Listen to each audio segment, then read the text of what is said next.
အားကစားဝါသနာရှင်ပေးတဲ့များအားလုံးပဲမင်္ဂလာများကျွန်တော်တို့ရဲ့ပတ်စင်တစ်ဆက်ပေးနေရစီစဉ်တစ်ခုပြည့်တဲ့ Sport View ဆိုတဲ့စီစဉ်တွေပဲကြိုဆိုလိုက်ပါတယ်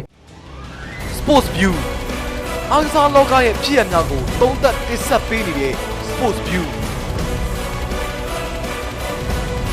တပတ်တွင်းရရှိထားခဲ့တဲ့နိုင်ငံတကာအားကစားသတင်းများပြည်တွင်းအားကစားသတင်းများပြည်တွင်းပြည်ပတိုင်ပွဲကြီးတွေရဲ့အကြောင်းအရာများကိုဆွေးနွေးတင်ဆက်ပေးနေတဲ့ Sports View ဒီမြန်မာဘောလုံးဖွဲ့ချုပ် institution အားနည်းနေပြီဆိုတော့ပြနေတယ်လို့ထင်တယ် ဖတ်စဉ်တင်ဆက်ပေးလျက်ရှိတဲ့ Sport View အစီအစဉ်မှာတော့လူပညာရှင်များမြန်မာအားကစားလောကမှာဝါရင့်အနည်းပြများကစားသမားများနိုင်ငံကုံဆောင်ကစားသမားဟောင်းကြီးများအားကစားကလောင်ရှင်များနဲ့ပူးပေါင်းပါဝင်တင်ဆက်ပေးထားခြင်းဖြစ်ပါတယ်။